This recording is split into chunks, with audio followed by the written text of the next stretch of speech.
오늘 본문 49절에 보니까 충나지 않았다라는 말이 있습니다. 한 사람도 안 죽었다는 말이에요. 3만 5천 명 정도의 이스라엘 백성들이 13만 이상이나 되는 미디안 적을 대상으로 싸우는데 한 사람도 죽지 않았다라는 이야기입니다. 무슨 말이냐 하면 이 싸움 자체가 전적인 하나님의 도우심이다라는 상징이고, 이 싸움에 있어서 뿐만 아니라 이스라엘 백성들은 온전하신 하나님의 보호하심, 잠깐 한눈 팔다가 놓쳐서 한두 사람 없어져 버리는 그런 것이 아니라 온전한 보호하심, 그리고 온전히 대신 싸워주시는 능력, 그것이 있다는 것에 대한 간증으로 오늘 이 말씀이 소개되고 있습니다. 어차피 우리는 믿음으로 살려고 지금 이 자리에 앉아 있습니다. 그러면 내가 하나님을 믿는 믿음으로 산다면 하나님이 나를 전적으로 보호하시고 또 전적으로 도와주시는 그 삶을 살아야만 이게 좀 신도 나고 또 그런 삶이 최고의 인생이 아니겠냐 이 말입니다. 우리의 삶이 충나지 않고 온전해지려면 어떻게 해야 되나? 오늘 이 본문 통해서 그 두 가지 메시지를 좀 살펴보기로 하겠습니다. 첫째는 예배에 대한 건데, 예배를 피드백으로 삼아라 이겁니다. 내 삶이 예배에 피드백이 있냐, 이것이 충나지 않을 인생이다라는 것입니다. 지금 이스라엘 역사의 그 내용의 주제, 이 흐름 속의 주제가 뭐냐 하면, 지금 민수기 살폈다시피 철저히 제사 드리는 제사장 백성이죠. 매일 상번제, 주일마다 일주일마다 또 드리고 한 달마다 드리고 매년 절기마다 드리고, 가만히 보면 지금까지 민수기를 다루었지만 이스라엘 백성 하면 선뜻 떠오르는 관점이 뭐냐? 평생 제사만 드리는 인생이에요. 인생의 거의 전부를 예배 드리다가 끝나버리는 인생, 그게 이스라엘 백성입니다. 근데 그게 신자란 말을 지금 하고 있는 거예요. 여러분들이 이제 이 개념이 중요합니다. 여기 초신자나 아니면 그 예수 믿은 지 얼마 안 되거나 믿음이 좀 적은 사람들은 그 예배의 중요성을 자꾸 이야기할 때마다 예배보다는 뭔가 자기한테 더 중요한 것이 남아있기 마련이라서 이렇게 전적으로 예배 드리는 것이 신자의 삶이다라고 하면 굉장히 부담이 많이 될 수도 있습니다만, 오늘 정말 이 예배를 통해서 여러분의 그 개념을 확실하게, 틀리게 가져왔던 개념을 확실하게 갖고 돌아가시는 시간이 됐으면 좋겠는데, 한번 생각을 해보자라는 것입니다. 신자가 뭐냐 이거예요. 예수 믿는 사람, 하나님 믿는 사람이. 극단적으로 문제를 한번 낼 테니까 예를 들어서 신자가 뭘까? 4개 중에 하나를 선택해라. 1번 선을 행한다, 2번 헌신 충성 봉사한다, 3번 남을 돕고 구제하고 선교한다, 4번 예배를 드린다. 이 4개 중에 딱 하나만 선택해라 라는 거죠. 물론 이제 극단적입니다만 정답은 뭐예요? 4번입니다. 4번 예배를 드린다. 물론 예배만 드리는 게 아니라 예배를 드리고 나면 이런 헌신, 희생, 봉사, 남을 돕고 구제하는 이런 내용들이 당연히 줄을 서서 따라오게 되겠죠. 그것은 예배라는 것을 중심으로 한 그 다음에 파생되는 실천 강령들입니다. 그것도 굉장히 중요한 것들이라는 거죠. 근데 명심하십시오. 착하다고 해서 기독교인이 아닙니다. 저는 목회를 하지만 많은 교인들도 보고 안 믿는 사람도 보지만요, 안 믿는 사람들 중에 교인들보다 착한 사람 굉장히 많이 봤습니다. 남 돕는 사람, 예수 안 믿어도요, 남 돕고 지내는 사람이 얼마나 많은지 몰라요. 그러나 분명히 말씀드립니다만 그것이 기독교가 갖고 있는 진리의 구원관과 전혀 다릅니다. 그거는 차원이 다른 얘기예요. 우리가 신자로서 살고 크리스찬으로 산다는 것은 무조건 예배가 중심이 돼야 되는 거고, 예배 드리는 것으로부터 출발하여 구별이 되는 것입니다. 이 개념을 분명히 갖고 살아야 돼요. 그러므로 인생이라는 게 피드백, 나갔으면 다시 오는 요 구심점, 피드백의 핵심이 예배입니다. 이 예배 때문에 선교가 가고, 예배 때문에 구제가 나오고, 예배 때문에 희생하고, 예배 때문에 용서하고, 예배 때문에 사랑하고, 예배 때문에 충성하고, 이런 좋은 열매들이 이 예배라는 것에 대한 피드백으로 나오게 되는 인생, 신자라는 것입니다. 그리고 훨씬 더 세상에 있는 윤리나 도덕보다 훨씬 더 진짜 예배에 대한 믿음이 있다면 많은 선한 것들에 대한 훨씬 강력한 파워가 그때 나올 수 있다는 것입니다. 이 험한 세상에서 치열한 전투가 있고 힘겨운 싸움이 있다고 칩시다. 근데 우리 모두의 바람은 뭐냐면 승리라는 거죠. 패배보다는 승리란 단어가 좋습니다. 승리하고 싶어요. 당연히 승리해야 잘 사는 인생일 것입니다. 그러면 우리가 하나님 안에서 승리를 하고 싶은데 승리를 해야 할 궁극의 이유가 뭐냐라고 한번 물어보자는 거예요. 내가 승리하고 싶은 이유가 뭐예요? 기분 좋으려고, 뭐 행복하려고, 뭐 그런 것도 이유가 되겠죠. 근데 오늘 내가 예배드리는 신자라면 명백하게 알아야 돼요. 승리를 하고 싶고 또 승리를 원하고 있지만 그 승리에 대한 궁극의 이유가 뭐냐라고 했을 때 답을 갖고 있어야 됩니다. 우리는 어떤 사람이냐면요, 예배를 드리려고 승리하는 거예요. 그걸 알고 있어야 됩니다. 요건 아마 몰랐을 것입니다. 실감이 안 날 거예요. 자, 인생이라는 거 크게 한번 보세요. 여러분 어디서부터 왔습니까? 우리 다 하나님 믿으니까 믿음의 관점에서 한번 보자, 이 말이죠. 자, 하나님께로부터 왔어요. 그 다음에 이제 어디로 갑니까? 갈 날 얼마 안 남았잖아요. 불과 얼마 안 남았어요. 그러니까 잘 생각하세요. 하나님께로부터 왔다가 어떻게 살았는지 몰라도 마지막에 어디로 가냐면 하나님께로 갑니다. 그게 삶이에요, 삶. 그러니까 부메랑 있죠. 이렇게 확 던지면 휙 돌아갔다 다시 오는 거. 그러니까 이게 진짜 좋은 부메랑이라면 얼마나 화려하게 돌아가느냐, 얼마나 멀리 날아가느냐가 그것도 중요하겠지만 더 중요한 건 손에서부터 출발해서 잘 던져진 부메랑이라면 공통점이 뭡니까? 다시 손으로 돌아오는 거. 이걸 성공이라고 한단 말이에요. 우리 일상의 삶을 봅시다. 전체의 삶을 보면 하나님께로부터 왔다가 하나님께로 다시 가는 거지만 이제 우리 이 순간순간의 일상의 삶을 한번 보자는 거예요. 어디에서부터 출발하냐? 예배에서 힘을 얻고 나가서 승리하고 뭐 실패할 때도 있겠지만 일단 승리라고 한번 봅시다. 예배에서부터 시작하여 나가 승리하고 승리한 다음에 다시 어디 딴 데가 노는 게 아니라 다시 예배로 찾아오는 거. 이걸 피드백이라고 그래요. 인생의 예배가 피드백으로 살아있는 인생, 이게 진리의 인생이고 이 인생이 충나지 않을 인생이라고 오늘 본문에서 하나님께서 말씀하시고 싶으신 것입니다. 어떤 내용으로 그런 말씀을 하고 싶으신가? 미디안과의 전투를 계속 다루고 있는데 말씀드렸다시피 이 미디안과의 싸움은 가나안 정복의 구체적인 싸움이 아니라고 그랬어요.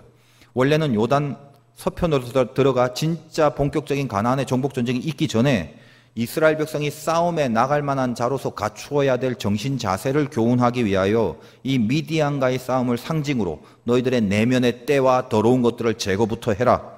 이 얘기를 지금 하려고 이 미디안의 전투를 여기 도입시켰다라고 말씀을 드렸습니다.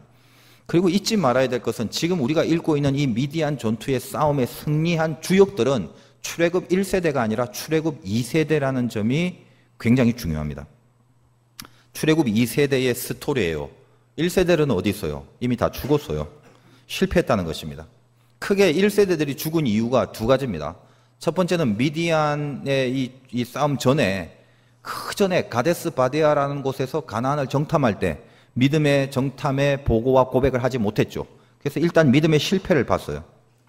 그리고 여러 가지 죄악도 있습니다만 그 정탐의 실패를 필두로 하여 특별히 늘 요즘에 언급하고 있습니다만 바알부올 사건에서 이스라엘 백성의 2만 4천 명이 하나님의 분노로 죽습니다. 그 2만 4천 명의 죽음이 1세대 죽음의 끝이에요. 그러니까 더 이상 어떤 다른 죽음은 없고 그것이 1세대들에게는 마지막 재앙과 마지막 죽음이었습니다. 이게 무엇을 상징합니까? 왜 1세대들이 실패했냐 이 말이에요. 첫째는 믿음이 없는 거죠.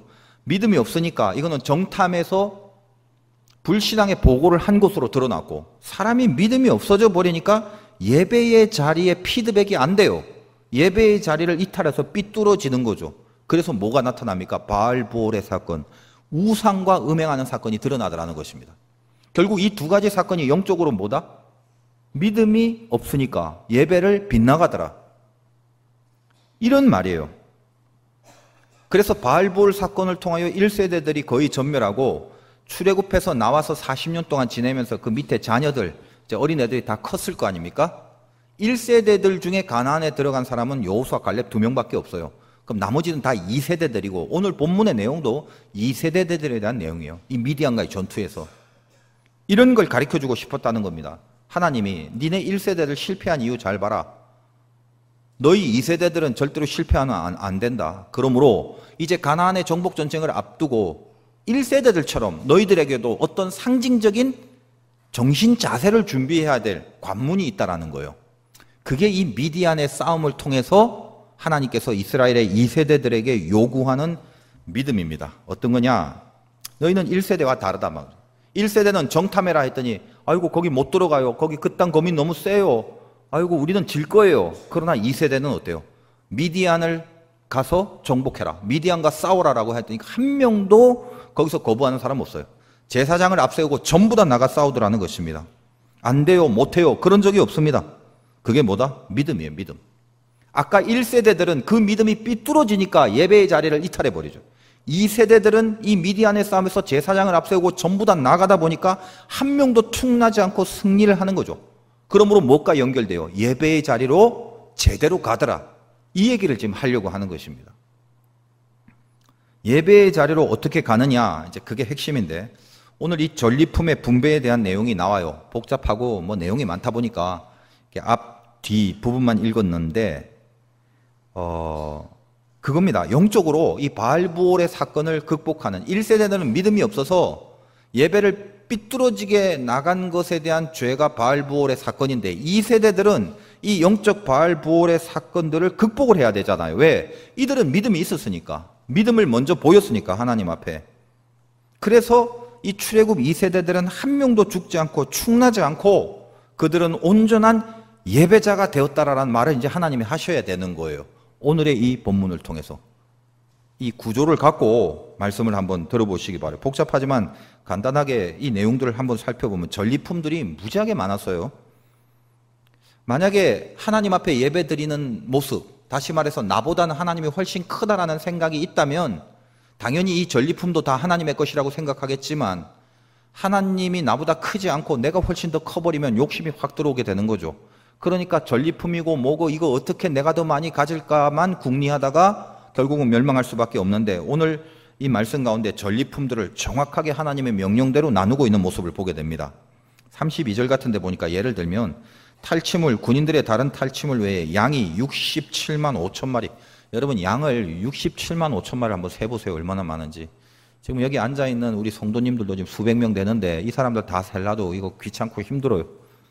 67만 어마어마하게 뺏었죠. 소가 7만 2천에 나귀가 6만 뭐. 이 숫자들 하나하나 기록한 게 뭐예요? 어마무시했다라는 거죠. 대강 한번 더 해보니까 아무튼 이 가축만 한 80만 8천 마리. 이 정도를 수확을 한 거예요. 자, 이게 이스라엘 백성들이 정말 믿음으로 쌓은 열매 아니겠습니까? 근데 그 전리품들을 하나님이 지금 뭐라고 말씀하시냐면, 여러분들이 이제 성경을 읽으면 골치 아프니까 제가 성경의 내용을 이제 말씀해 드릴게요. 그 많은 것들을 어떻게 하냐면 둘로 딱 나눠라. 그래서 니네끼리 나눠 가져라. 어떻게 나눠 가지냐면 전쟁에 나간 군인들에게 그 전리품의 절반을 주고 싸우지 않은 민간인들에게 전리품의 절반을 주는 거예요. 자, 근데 우리 상식적으로 생각하면 이상하죠. 쇠 빠지게 싸운 사람들은 더 많이 가져야 맞는데 왜 민간인하고 똑같이 반씩 나누냐 이겁니다. 이게 무슨 정신이에요? 하나님적인 차원에서 봤을 때 이게 전부 용사로 보는 거죠. 나간 사람이나 나가지 않는 사람이나. 너희들 다 하나님의 용사다. 그리고 무엇보다도 어떤 겁니까? 이 승리의 열매가 너희에게 있는 것이 아니라 잘 싸워서 된 게 아니라 내가 이기게 해준 것이다라는 것에 대한 믿음이 있느냐? 내가 이기게 해준 것이기 때문에 너희 공로가 아니다. 너희들 다 똑같다. 사실은 이걸 가르쳐 주려고 하는 거죠. 우리 삶 속에도 한번 적용을 해봅시다. 예를 들면 제가 이제 목사고 뭐 전도사, 선교사도 있고 여기 직분자들도 있어서 어떤 사역의 모습이 있다라고 칩시다. 그 사람만 사역을 하는 게 아니라 교회 공동체라는 것은 그 사역을 안 한 사람은 그 사역과 관계가 없는 사람이 아니죠. 예수님을 머리로 전부 다 유기체 하나로 본다는 것입니다. 저도 가끔 외부에 뭐 집회를 나가거나 사역을 할 때는 지치고 힘들 때 마음속에 하나님께서 은혜를 주시는 생각들이 있단 말이에요. 아, 지금도 우리 화두계 성도님들이 나를 위해 기도하는구나. 이 생각을 딱 하면 속에서 힘이 확 나오는 게 있거든요. 근데 그때 기도하는 여러분들은 사역의 현장에는 없지만 기도의 영적 현장에서 뛰고 있는 거죠. 이게 교회 생리라는 것입니다. 항상 그것을 느낄 수 있어야 되는 거죠. 다 같이 움직인다. 다 같이. 우리 교회 그 원로 장로님이 늘 저를 보면, 아이고 목사님 제가 뭐 할 수 있는 게 있나요? 그래요. 그저 비가 오나 눈이 오나 저는 그냥 새벽에 나가서 그냥 하나님이 불러주실 때까지 그냥 기도만, 여하튼 그것만 해요. 제가 뭐 하는 게 있나고요. 그래요. 아주 큰일 하시는 거죠. 실은 그것 때문에 사역이 성공하고 실은 그 기도 때문에 교회가 세워지고 그건데, 그러니까 하나님이 어떻게 보십니까? 군인들의 실력을 보고 승리를 준 게 아니라는 걸 하나님이 아시기 때문에, 하나님께서 허락하시고 하나님이 싸워주신 싸움이기 때문에 나가서 싸운 사람이나 여기서 중보한 사람이나 같은 걸로 보는 거죠. 다 하나님의 운명 공동체, 이렇게 본다는 것입니다. 그러니까 여러분들이 저도 가끔 보면, 오늘도 뭐 장로님도 그렇지만 모든 공적 기도에 보면 이제 목사님이 해서 기도해 주면 저는 그때 다닐 때는 이렇게 가만히 듣고 있다가 그때면 속으로 이제 아멘 합니다. 왜? 내 거니까. 그거는 오늘도 목사님께 뭐 힘을 주시고 막 아멘 이렇게 합니다. 그게 힘이 되죠. 싸우는 거는 현장은 제가 있을지 몰라도 배후의 그런 것들, 이게 교회 생리다라는 것입니다. 다윗이 시글락에서 아말렉들이 모든 재산을 뺏고 가족들 다 몰살해서 갔을 때, 포로로 끌고 갔을 때 너무 힘들잖아요. 근데 그때 기도하면서 일어나서 아무튼 하나님의 힘으로 쫓아가 그래서 다 뺏어옵니다. 굉장히 기적적인 아름다운 승리가 있었어요. 근데 그 군인들 중에 약간 좀 삐딱한 애들이 뭐라고 하냐면, 우리 갖고 온 거 싸운 사람이 나눠 가져야지, 쟤들 안 간 사람도 있는데 안 간 사람 왜 줘? 이렇게 얘기를 해요. 그때 다윗이 뭐라고 합니까? 이 공로가 너희에게 있지 않다. 이 싸움은 하나님이 해주신 거다. 그런 고백을 하잖아요. 제대로 가는 거죠. 아주 정신이 똑바로 이렇게 박힌 거죠, 그게. 따라서 오늘 이 부분도 전리품 중에 절반을 민간인도 주고 군인에게 줍니다. 그런데 이제 그 다음 단계, 더 중요한 것은 뭐냐면, 군인은 자기 받은 것의 500분의 1을, 성경에 있는 말이에요, 제사장에게 주고, 민간인은 자기가 받은 것의 50분의 1을 레위인에게 줍니다. 그럼 제사장과 레위인은 그것을 얻어서 결국 뭘 하게 되냐면, 레위인은 성막을 유지하는 데 쓰고 제사장은 제사를 지내는데 이 전리품이 마지막 끝에서 쓰임받는다는 거예요. 결국 모든 전쟁의 승리와 이 전리품의 확보와 이 전리품의 나눔과 이 나눔을 다시 나누어서 마지막에 어디까지 가냐면 끝이 뭐예요? 예배예요, 예배. 그게 오늘 이 말씀의 핵심이라는 거예요. 그들이 싸움을 시작한 것도 하나님이지만 그 시작이 성공하여 승리하여 마지막 끝에 어디로 가냐면 다시 하나님께로 가는 거예요. 이걸 피드백이라고 그래요. 예배로 시작하여 나가고 이기고 와서 그 이김으로 하나님 앞에 다시 예배 드려지는 피드백의 인생들, 축날리 없다라는 것입니다. 여러분도 마찬가지입니다. 지금 예배의 자리에 와서 여러분이 일주일 동안 혹시 승리가 있었다면, 어려움과 패배도 있었겠지만 이 승리의 열매를 갖고 어디 딴 데 가서 뿌리고 다니는 게 아니라 다시 하나님께 와서 하나님으로부터 온 것을 하나님께로 감사를 드리고 하나님께로 영광을 귀결시키는 것, 이 정신이 앞으로 너희들이 가나안 싸움에서 본격적인 전쟁을 할 때에도 이 연속되는 정신을 분명히 붙잡고 살라. 이게 오늘 하나님의 전리품 분배 속에 숨어있는 메시지라는 것입니다. 여러분이 오랫동안 예수 믿었지만 잘 개념을 잡으세요. 삶을 위해서 예배가 필요합니까? 예배를 위해서 삶이 필요합니까? 상식적으로 보면 예배라는 건 나에게 힘이 되는 거고 인생이 중요하니까 인생을 잘 살기 위하여 예배가 필요하다라고 생각을 하고 살아왔을 것입니다. 틀린 말은 아닙니다. 예배는 중요하니까. 근데 더 구체적이고 더 맞는 말이 뭐냐면, 우리는요, 삶을 위해서 예배가 필요한 게 아니라 예배를 위해서 삶이 필요하다는 것을 오늘 이 본문에서 보여주는 거예요. 잘 보세요. 그게 신자입니다. 삶이 목표가 되면 무조건 예배는 실패해요. 인간의 연약함이 그겁니다. 삶이 중요하기 때문에 예배가 우선순위에서 밀려나게 됩니다. 여러분 경험상 초신자 시절 있잖아요. 그깟 뭐 등산, 낚시 이런 것 때문에 예배를 빼먹어도 꺼리낌 없는 인생을 살아본 적이 있을 것입니다. 왜냐하면 그것은 삶이 더 중요하기 때문에. 그러나 예배가 목표라면 삶은 무조건 성공하게 돼 있죠. 충나지 않습니다. 왜 그래요? 혹시 살면서 어려운 일이 있다 할지라도 예배의 자리에 나가서 힘을 얻게 되고, 혹시 삶 속에서 승리가 있다면 그걸 갖고 허랑방탕하게 딴 데 가는 것이 아니라 하나님 앞에 나가서 영광을 돌리고 감사를 드리고, 여러분이 이 피드백이 되어지는 예배에 그 마음과 정신과 의식과 기대와 목마름이 있냐, 이거 보십시오. 그게 있으면 충나지 않는 인생이 되는 것입니다. 옛날에 도시락 싸다닐 때 있죠. 뿌듯했지 않습니까? 도시락. 그 배도 많이 고팠을 건데 도시락이 있으니까 얼마나 좋아요. 요즘은 이제 살기 좋아져서 다 학교에서 급식을 해버리는 바람에 도시락이 없어졌는데, 도시락 들고 있으면 배가 좀 고파도 점심시간까지 참을 수 있죠. 기다려지죠. 물론 뭐 점심시간 전에 벌써 1교시 끝나면 다 까먹어요, 대부분. 그래도 어쨌든 간에 도시락이 있기 때문에 배고파도 이렇게 참을 수 있다는 것입니다. 저는 이제 개인적으로 뭐 고등학교 3학년 때 그 사정상 도시락을 1년 동안 한 번도 못 사다녔어요. 지금도 어제 식당에 가서 도시락이 메뉴가 있으면 꼭 시켜요. 그 옛 추억의 그 트라우마가 있어서 저거 한번 먹어봐야지. 그럼 이제 앞에 열면 달걀이 딱 붙여져 있고 소세지가 이제 몇 개 있고 멸치 같은 게 있고, 그럼 이제 그걸 막 섞지요. 군침 흘리지 마세요. 막 이제 섞으면 그걸 비벼갖고 먹으면 그게 세상 천지 그렇게 맛있더라는 거예요. 눈물 나게 맛있어요. 근데 내가 배가 고프면 도시락이 있어도 괜찮은데 도시락이 없으면 배고프면 서럽잖아요. 왜 이 얘기를 하냐면 갑자기 도시락 얘기를. 여러분이 혹시 여러분이 드리는 예배를 갖고 있는 도시락보다 더 기대하지 않는 인생을 살고 있는 거 아닙니까? 아무리 어려워도 예배 드리고 우리가 출정해야 될 운명일. 힘들더라도 내가 이 속으로 어떤 생명력 있는 외침이 있어야 돼요. 그깟 도시락 하나 들고도 기분 좋아라 하는데 든든한데 여러분이 예배의 피드백을 하나님이 원하시고 그러면 충나지 않은 인생으로 불렀는데도 불구하고 혹시라도 힘들거나 어렵고 이럴 때 내 삶이 예배보다 훨씬 더 중요하다고 생각돼서 예배를 등한시 여기고 그래서는 안 되겠죠. 혹시 여기 어려운 사람들은요, 여러분에게 예배가 있다는 거 잊지 마시고 속으로 한번 따라해 보세요. 그래 맞아. 그래 맞아. 나는 예배가 있어. 이게 우리를 늘 일으킵니다. 속으로 생각하세요. 그래 맞아. 그래 맞아. 나에겐 예배가 있어. 거기서 다 살아날 수 있다는 것입니다. 이게 성경의 메시지예요.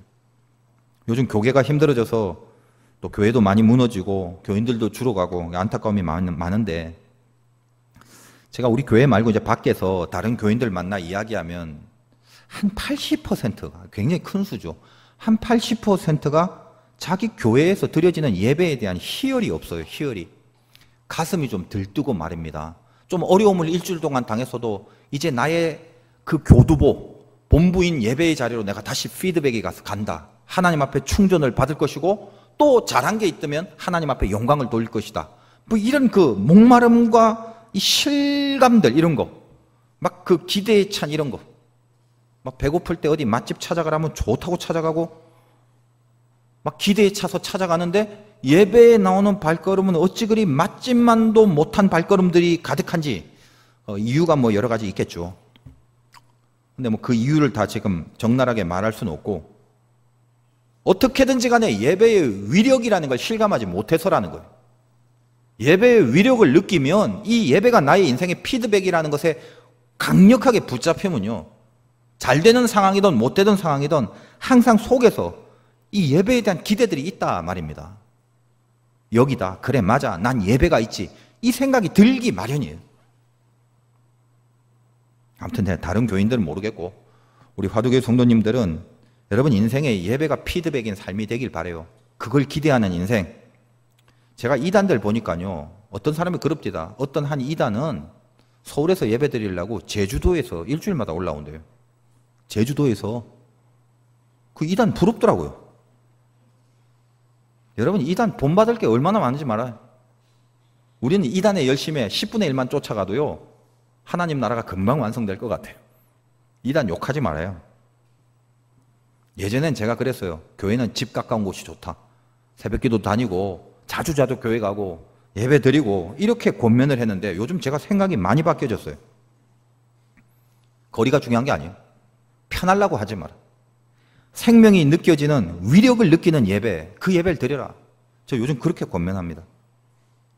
세상에서 뺏긴 게 있을 수도 있잖아요. 근데 우리 예배자죠.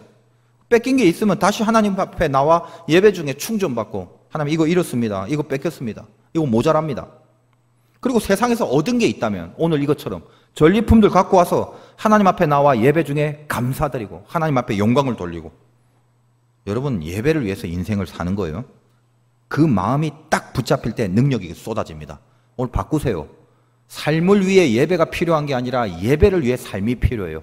여러분이 승리해야 될 이유가 하나님 앞에 영광을 돌리는 예배 때문에 그런 거죠. 기대가 있어야죠. 하나님 다음 주에는 제가 참 많이 승리하고 와서 좋은 것 드릴게요. 좋은 것 감사할게요. 하나님 이렇게 잘했죠라고 하나님 앞에 영광 돌릴 수 있는 고백을 할게요. 이런 설레임 명심하세요. 예배를 위하여 삶이 필요합니다. 그 신념, 그 가치를 붙잡는 순간 여러분에게 쏟아지는 능력을 맛보게 돼요. 절대 예배를 일종의 수단이나 도구 정도로 이용하지 마십시오. 민수기 얘기가 뭐예요? 예배에 올인한 인생들이에요. 그걸 위해서 모든 삶이 구동된 인생이에요. 이 삶의 능력들이 터져 나온단 말이에요. 거꾸로 생각하지 마세요. 착각하지 마세요. 수십 년 동안 몰랐다면 오늘 바로 인식하십시오. 여러분의 삶은 예배를 위한 삶이에요. 속으로 다시 따라하세요. 어렵습니까? 맞아, 그래. 나는 뭐가 있다? 예배가 있다. 나는 예배가 있다. 다시 세상으로 나가 싸우면서 전리품들을 이렇게 가져올 소망으로 그걸로 예배 가운데 충만해져요. 한 주 동안 하나님 다시 내가 싸우러 나갈 겁니다. 많은 것 갖고 와서 영광 드리게 하여 주옵소서. 이기고 따낸 영광과 열매를 내가 잘나서 했다라는 교만이 아니라 겸허하게 하나님 앞에 드리고 자랑스럽게 다시 예배에 나와서 하나님 앞에 드리는 벅찬 희열이 있기를 원합니다. 그리고 한 주 동안 그렇게 살아가는 거예요. 여러분 어릴 때 학교 갔다 집에 올 때 막 희열에 찬 발걸음들이 있었죠. 언제 그랬어요? 100점 받았을 때 시험지에 빨간 사인펜으로 선생님이 100점 하고 쫙쫙 긋고 그거 딱 받으면 그거 받고 집에 올 때 막 엄마 아빠 일찍 보여주려고 막 뛰어오고 막 그런 희열 이런 거 그럴 때 있었잖아요. 표정들이 없는 것 같아요. 그게 없었다고요? 그런 적이? 네. 뭐 그런 적이 없었다면 하다못해 그 받은 시험지 옆으로 돌려서 엄마 난 110점이나 받았어 뭐 이런 적은 있을 거 아니에요. 아무튼 설교도 이제 이해를 해야 재미가 있는데 여러분이 있는 지금 이 자리가 생명. 요 한 시간이 생명. 인식하세요. 인식. 주님 실패가 많았습니다. 죄송해요. 다시 힘주세요. 예배자로 다시 나가겠습니다. 주님 이번엔 승리가 많았어요. 감사해요. 이 승리가 끊어지지 않게 하여 주옵소서. 다시 내 속으로. 좀 어렵고 속상하고 막 가슴 무너져도요. 그래 맞아. 나는 예배가 있다. 내 또 다른 삶은 다음번 예배를 위해서 하나님 앞에 힘을 얻고 살아내는 인생일 뿐이다. 나에겐 예배가 있다. 여러분 이 마음 품은 사람 인생 절대 축나지 않습니다. 하나님의 온전한 도우심과 온전한 보호하심을 받습니다. 삶을 위한 예배가 아니라 예배를 위한 삶입니다. 개념 확 바꾸세요. 바꾸는 순간 능력이 임하는 거예요. 그때. 두 번째, 우리가 어떻게 아주 축나지 않는 인생을 사나 하나님 거로 살아야 되는 것입니다. 세상엔 내 거가 어디 있어요. 다 하나님 거죠. 그래서 그 유명한 주신 분도 하나님이고 거두신 분도 하나님이고 욥의 고백이죠. 여러분 인생 살면서요 욥만큼 부자 별로 없잖아요. 잃어봤자 얼만큼 잃었어요.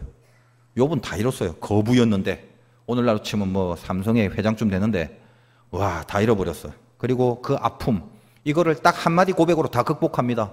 그게 뭐예요? 주신 것도 하나님, 거두신 것도 하나님, 다 하나님 것이오니 애초에 내게 없다는 고백이죠. 그걸로 모든 아픔을 다 뛰어넘습니다.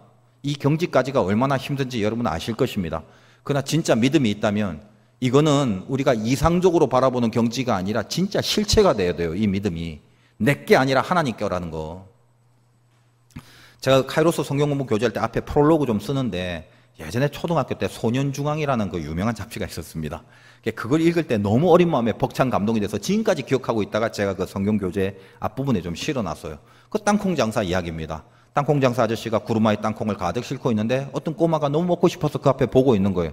아저씨가 야야야 너 그렇게 먹고 싶냐? 한 줌 갖고 가라. 그랬더니 얘가 안 갖고 가고 있는 거죠. 그래서 아저씨가 왜 안 갖고 가냐 그랬더니 아저씨가 주세요. 그러니까 아저씨가 이 소뚜껑 같은 손으로 크게 한 줌을 줘서 주니까 애가 고사리 같은 손으로 못 받으니까 지 옷을 들어서 받아갔다는 얼마나 귀한 감동을 얻었는지. 여러분 갖고 있어봤자 고사리 같은 손에 뭘 얼만큼 갖고 있어요. 휙 하고 바람 한번 불면 다 없어질 것들 투성이잖아요. 그리고 그렇게 경험해 오셨지 않습니까? 여러분 하나님 제대로 알려면요 오라지게 한번 망해봐야 돼요. 죄송합니다만. 그래서 이게 내게 아니다라는 걸 어떻게든 느껴봐야 돼요. 이 정말 부질없는 거구나라는 걸 알아야 돼요. 예수 믿으면서 정신 자세를 한번 가져보세요. 여기까지 가셔야 돼요. 한번 보세요. 하나님 어떤 정신 자세? 하나님 내 거는 다 하나님 겁니다. 동의하세요? 힘들죠? 그래서 제가 단서를 줄게요. 항상 이 정신 자세요. 하나님 내 건 다 하나님 겁니다. 다 가져가세요. 다 드릴게요. 그런데 하나님 것도 다 내 겁니다. 하나님 거 다 갖고 갈게요. 이거요. 여러분 나그네 인생이라는 게 뭐예요? 왔다 가죠. 아웃소싱이에요. 필요할 때 거기서 쓰는 겁니다. 광야에서 40년 동안 하늘의 만나를 반석에서 생수를 먹었어요. 어디 재놓고 저축하고 야금야금 빼낸 게 아니라 필요할 때 하나님이 주셨어요. 그래서 만나는 하루 분량만 줘요. 저축하지 말라고. 여러분에게 저축하지 말라는 소리가 아니라 믿음을 가지세요. 내 거를 드리고 하나님 거를 얻고 살아간다는 철학을 가지셔야 돼요. 이 믿음이 있어야 하나님이 공급하시는 신비를 체험하게 됩니다. 근데 무지 어렵죠.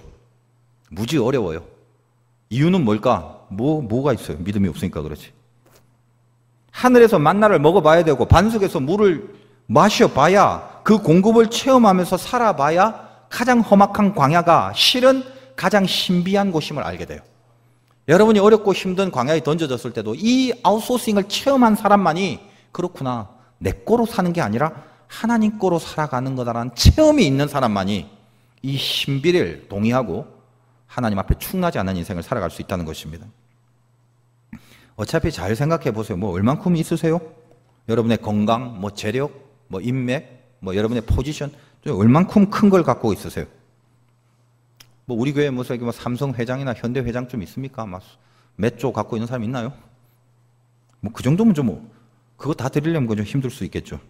근데 어때요? 어차피 없잖아요. 그렇지 않나요? 저만 없나요? 다 없잖아요. 아까울 게 뭐 있어요? 신앙생활 하면서 충나지 않게 될 인생의 복을 얻어야 되는데, 충나지 않게 될 그 복을 얻으려고 하는 순간 이거를 딱 방해하는 최고의 요인이 뭐냐면은 억울함이라는 거예요. 억울하다는 건 내 거라는 걸 주장할 때 파생되는 죄성입니다.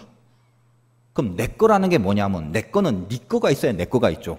그러니까 내 거라는 생각은 네 거를 염두에 두는 거예요. 그럼 네 거를 염두에 둔다는 건 내 거와 네 거를 드디어 비교하기 시작한다는 것입니다.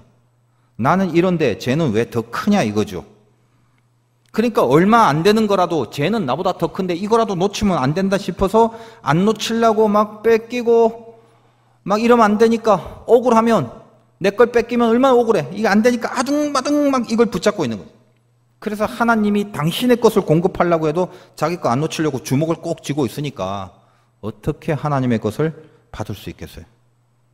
안 그래도 별로 없는데 그거 안 놓치려고 빠둥거리고 힘쓰다가 맘과 몸만 축나버리고. 축나지 마세요. 또 억울해하지 마세요. 탕자에게 형이 있었어요. 탕자가 허랑방탕하고 다 소비하고 들어왔는데 아버지가 잘해주거든. 막 송아지 먹이고 막 옷 입혀주고 막 금반지 끼워. 형이 이제 분노가 치미는 거지. 아버지한테 가잖아요. 아버지 이러시기에요 정말? 어? 나는 지금 아무것도 뭐 삼겹살도 하나 안 구워주면서 쟤는 송아지까지 이러시기에요? 그때 아버지가 명언을 남기죠. 얘야, 너는 나와 늘 함께 있으니 내 것이 다 네 것이 아니냐. 이게 아시겠습니까? 늘 함께 있으니 내 것이 다 네 것이 아니냐. 여러분이 혹시 뺏긴 일이 있을 겁니다. 신자로서 살아가면서 손해본 일도 있을 거예요. 물질의 손해나 이런 걸 뿐만 아니라 마음의 손해, 심령의 손해, 억누르고 참아야 되는 손해, 이런 것들이 다 있을 거예요. 그러면 속에서 억울함이 확 밀려올 때가 있어요. 억울해 미치는 거죠. 내 인생이 막 손해본 것 같고 내 인생이 망한 것 같고. 근데 명심하십시오. 하나님의 것이 내 것입니다. 내가 뺏긴 거는 하나님 앞에 드린 거예요. 나는 이제 내 게 아니라 하나님 거로 살겠습니다. 이거예요. 이것이 공급받는 자의 인생입니다. 공급받는 자. 여러분의 거로 사는 게 아니에요. 억울하다고 생각하시는 분은 다 내 걸로 살라고 억울한 거예요. 내 거는 없습니다. 내 거는 다 주는 거예요. 내 거는 다 털리는 거예요. 그래도 괜찮은 이유가 하나님 거로 살 수 있는 새로운 삶이 우리에게는 있다는 거예요. 말은 멋있는데 안 믿기죠. 체험을 하고 경험을 하시고 믿음이 있어야 그 세계에 들어가는데, 그러니 늘 안달보딸입니다. 덜덜 떨면서 사는 거예요.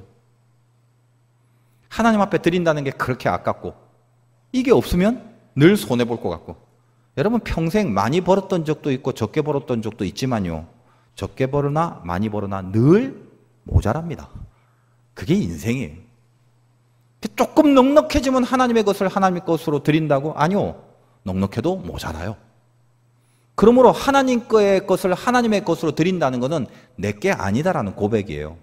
여러분 기독교 11조 드리죠. 뭐 11조 드리니 많이 뭐 목사가 헌금 얘기하면 뭐 웃자니 저자니 별 그 허잡다는 소리들이 많은데 제가 말씀드릴게요. 여러분 11조라는 건 하나님께서 하나님의 걸 내게 전부 다 하나님의 거다라는 거 고백하는 거지 내 것 중에 10분의 1만 하나님의 거다라는 게 아닙니다.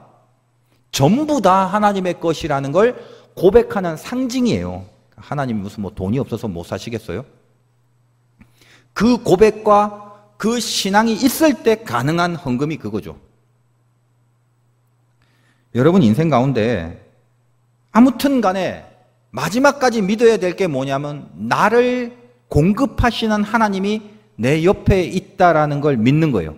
그래서 내 거를 빼앗겨도 억울하지 않을 마음이 될 때 이때 드디어 축나지 않는 인생을 살아가게 됩니다. 주는 걸 지금 꼭지고 못 받고 있는데 왜 축나지 않겠어요? 그럼 다 축나버리는 거죠. 본문 50절 보세요. 또 한 가지 전리품이 있습니다. 공적 전리품 말고요. 모세와 제사장 엘르아살이 그들에게 금으로 만든 폐물을 취했어요.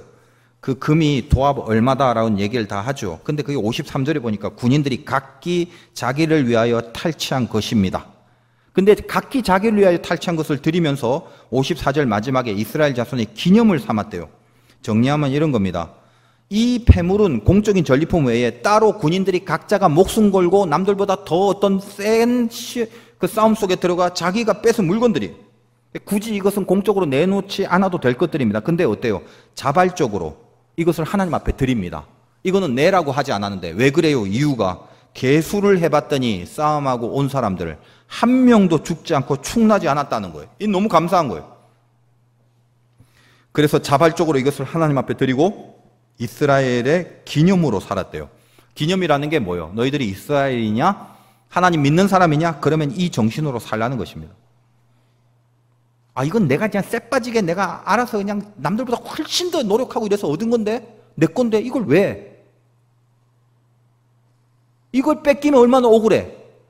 내가 쟤들보다 훨씬 더 목숨 걸고 생명을 걸고 일하고 싸운 건데 나도 대가가 있어야지. 근데 그걸 자발적으로 드립니다. 어떤 정신이에요? 억울하지 않다는 거예요. 하나님 거라는 거예요. 여러분 세상 인류 역사상 가장 억울하신 분은 딱 한 분이에요. 예수님. 죄 없는 하나님의 아들이 이 땅에 왔어서 죄 많은 우리들을 위하여 대신 십자가에 달려 죽으셨어요. 묵묵히 한마디도 안 하시고. 그리고 우리 보고 진짜 나를 따라오려거든 자기를 부인하고 자기 십자가를 지고 따라오래요. 내가 예수를 따라간다는 건 그분이 가신 억울함을 나도 감수하겠다는 각오입니다. 이게 없이 신앙의 삶? 말도 안 되는 소리예요. 모든 억울함을 꾹 삼키고 하나님이 나에게 주신다는 것만 바라보고 그 길을 가는 결단을 합니다. 이게 신자입니다. 그러면 남들이 나를 물어뜯을 때가 많아요. 이렇게 뜯겨먹고 저렇게 뜯겨먹고 그래요. 너무 힘들어서 왜 나만 뜯어먹냐 하고 견디다 못해서 억울하고 분노해하지 말라는 것입니다. 사람이 뜯어먹힐 게 있다는 것처럼 부유한 게 어디 있어요? 어떤 사람은 진정한 부유는 뜯어먹힐 게 있는 자가 진정한 부유고 진짜 가난한 사람은요 근처에 아무도 안 가요. 저기는 가봤자 떡고물 하나 떨어지지 않을 거라는 걸 알기 때문에 진짜 가난한 사람은 뜯어먹힐 일이 없습니다. 근데 허구한 날 뜯어먹히는 사람이 있죠? 성경은 진정한 부자라 이렇게 이야기합니다. 그럼 뜯어먹혀서 니는 우째 살 건데 나는 내 거 없어요. 하나님이 내 거예요. 하나님께로부터 내가 받아 쓰는 것입니다. 그 무한 공급이 하나님과 함께함으로 있다는 것을 의심하지 않고 살아가는 자예요. 의를 위하여 핍박받는 자는 복이 있다. 천국이 저희 것이다. 여러분 인생 축나지 마십시오. 내 거 붙잡고 빠둥거리다 축나죠. 하나님께로부터 공급받으면 축날 일이 없다는 것입니다. 이건 여러분이 믿음이 있어야 되고 경험을 해봐야 됩니다. 그리고 여러분의 신념과 가치로 붙들려야 돼요. 죽을 날 얼마 안 남았어요? 10년 이상 사실 분 손 한번 들어보세요. 뭐예요? 10년 안에 다 돌아가실 거예요, 그러면? 얼마 안 남았습니다. 얼마 안 남았어요. 뭘 하실 거예요? 하나님 만나면. 그거 준비하셔야 되잖아요. 이 땅에서 어떻게 살았느냐 중요하죠. 여러분은 이 땅에서 물어 뜯기고 사십시오. 뺏기고 사십시오. 그리고 하나님께 다 내 거다라는 이 당찬 고백으로 하나님 앞에 한번 서보세요. 잘 살았다. 내 아들이다. 내 딸이다. 이런 주님의 평가를 분명히 들을 수 있을 것입니다. 믿음이 있으면 축날 일이 없습니다. 너무 높은 경지로 얘기를 했는지 몰라도 우리가 마땅히 가야 될 목표입니다.